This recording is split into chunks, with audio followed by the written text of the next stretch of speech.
ആശങ്കകൾ മുഖവിലക്കെടുത്ത് ചർച്ച നടത്തിയാൽ ഒന്നുകിൽ അവരുടെ ആശങ്ക അസ്ഥാനത്താണ് എന്ന് ബോധ്യപ്പെടുത്തി അവരെ തിരിച്ചു കൊണ്ടുവരാൻ കഴിയും. ഇത്തരത്തിലുള്ളൊരു ജനാധിപത്യ വിനിമയം വേണമെന്ന് പറയുന്നത് ഏതർത്ഥത്തിലാണ് തെറ്റാവുക എന്ന് എനിക്ക് മനസ്സിലാവുന്നില്ല. ഈ ചർച്ചയിൽ BJP-യുടെ പ്രതിനിധികളില്ല എങ്കിലും ഈ വിഷയത്തിൽ ഈ സൂംബ വിഷയവുമായി ബന്ധപ്പെട്ട് സാമൂഹ്യ മാധ്യമങ്ങളിൽ BJP-യുടെ എല്ലാ നേതാക്കളും പ്രതികരണം നടത്തിയിട്ടുണ്ട്. കെ സുരേന്ദ്രൻ അടക്കമുള്ളവരുണ്ട്. ഗോവിന്ദ മാസ്റ്റർ ഭയപ്പെട്ടു തുടങ്ങി. പ്രതിപക്ഷത്തെ മേജർമാരും ക്യാപ്റ്റന്മാരും വായ തുറക്കാനും പോകുന്നില്ല. ഇന്ന് സൂംബ ഡാൻസിനെ എതിർക്കുന്നവർ നാളെ ആൺകുട്ടികളും പെൺകുട്ടികളും ഒരുമിച്ചിരുന്ന് പഠിക്കരുതെന്ന് പറയും.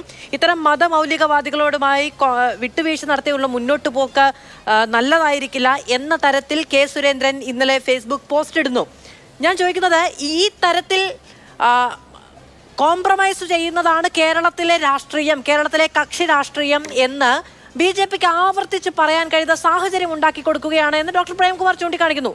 കറക്റ്റ് അല്ലേ? അങ്ങോട്ടും ഇങ്ങോട്ടും ശരിയല്ലേ? അല്ല, പ്രേംകുമാറിനെ സംബന്ധിച്ചിടത്തോളം അദ്ദേഹം ഈ വിഷയത്തിൽ ഊന്നി നിന്ന് ചർച്ച ചെയ്യുന്നതിന് പകരം അദ്ദേഹം ബോധപൂർവമായിട്ട് അതിനൊരു പൊളിറ്റിക്കൽ നരേറ്റീവിലേക്ക് കൊണ്ടുപോവുകയാണ്. എനിക്കതിനകത്ത് എതിർപ്പൊന്നുമില്ല, കാരണം അത് അദ്ദേഹത്തിന് ചെയ്യാനുള്ള അവകാശമുണ്ട്. പക്ഷേ എനിക്ക് പറയാനുള്ളത് എന്താണെന്ന് വെച്ചാൽ, ഏതായാലും സതീശൻ ജമാഅത്തെ ഇസ്ലാമിയെ കുറിച്ചാണെങ്കിലും മറ്റെന്തിനെ കുറിച്ചാണെങ്കിലും CPM-ന്റെ മുഖപത്രമൊക്കെ 30 കൊല്ലം മുമ്പ് മുഖപ്രസംഗം എഴുതിയതിന് സമാനമായിട്ടോ CPM-ന്റെ നേതാക്കൾ വ്യത്യസ്ത കാലങ്ങളിൽ പറഞ്ഞതിൻ്റെ ഒരു 24,000ത്തേക്ക് അടുക്കുന്ന തരത്തിലോ ഒന്നും BD സതീശൻ പറഞ്ഞിട്ടില്ല.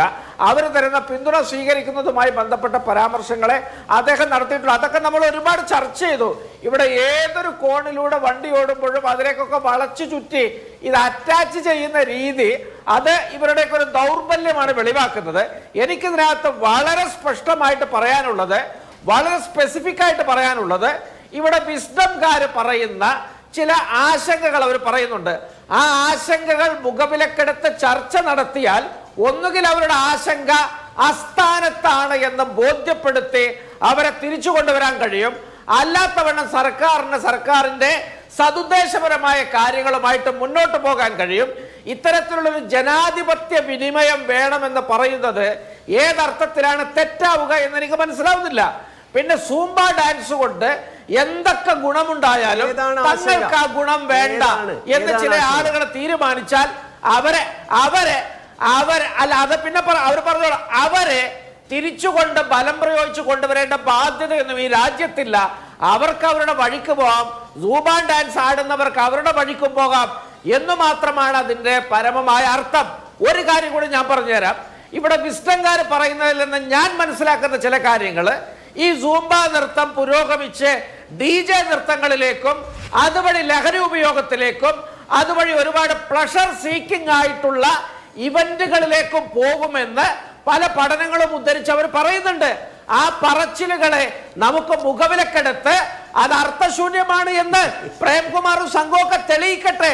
അതിനാണ് ഞാൻ ജനാധിപത്യപരമായ സൂംബ ഡാൻസ് പുരോഗമിച്ചുണ്ടായതാണ് DJ എന്ന് പറയുന്നുണ്ടെങ്കിൽ അത് പിന്നീട് ലഹരി ഉപയോഗത്തിലേക്കൊക്കെ പോകും എന്ന് പഠനങ്ങളെ ഉദ്ധരിച്ച് അതാണ് അതിന്റെ ഏറ്റവും പ്രധാനപ്പെട്ട കാര്യം. ഉദ്ധരിച്ച് പറയുന്നുണ്ട് എങ്കിൽ അത് അങ്ങനെയല്ല എന്ന് പറയാൻ മനുഷ്യന് കോമൺ സെൻസ് പോരെ?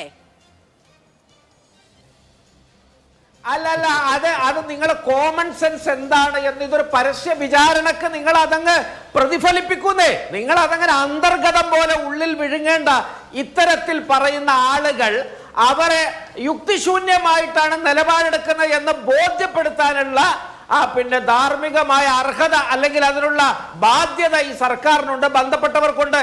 ഇങ്ങനെ പഠനവും മനനവും നിരീക്ഷണവും ഗവേഷണവും ഒക്കെ നടത്തിയിട്ട് ശാസ്ത്രീയമായിട്ടാണ് ഞങ്ങളിത് നടപ്പിൽ വരുത്തുന്നത്. അതിന് നിങ്ങൾ പറയുന്ന തരത്തിലുള്ള ദൂഷ്യഫലങ്ങളില്ല എന്ന് അടിവരയിടുവാനുള്ള ഒരു ബാധ്യത എന്തുകൊണ്ട് നിറവേറ്റാതിരിക്കണം? DJ ഉണ്ടാകുന്നത് എന്ന് ആരെങ്കിലും എവിടെയെങ്കിലും എന്ന് പറഞ്ഞാൽ സർക്കാർ ഇറങ്ങി വന്നിട്ട് അവരെ ബോധ്യപ്പെടുത്താൻ നിൽക്കണം എന്ന് പറയുന്നത് കുറച്ച് കയ്യല്ലേ? അല്ല, അങ്ങനെയല്ല. അല്ലല്ല, അത് മാത്രമല്ല മധു, അത് അത്തരത്തിലുള്ള വാദങ്ങൾ നമ്മൾ അങ്ങനെ വെറുതെ തള്ളിക്കളയേണ്ട കാര്യമില്ല. ഇവിടെ പണ്ട് ദേശീയ ഗാനം ആലപിക്കാൻ വിശ്വാസപരമായ തടസ്സമുണ്ട് എന്ന് പറയുമ്പോഴും ഇതിലൊക്കെ 10 മടങ്ങ് വിമർശനങ്ങൾ പലതും ഉണ്ടായിരുന്നു. കോടതി അത് ശരിവെക്കുകയാണ്. പുരോഗമിച്ചാണ് DJ ഉണ്ടാകുന്നത് എന്ന കാര്യത്തെ നമ്മൾ തള്ളിക്കളയേണ്ടതില്ല. നമ്മൾ അതിനെ വിശ്വസിക്കണമെന്ന് അങ്ങ് പറഞ്ഞാൽ ഞാൻ എന്തായാലും അതിനില്ല.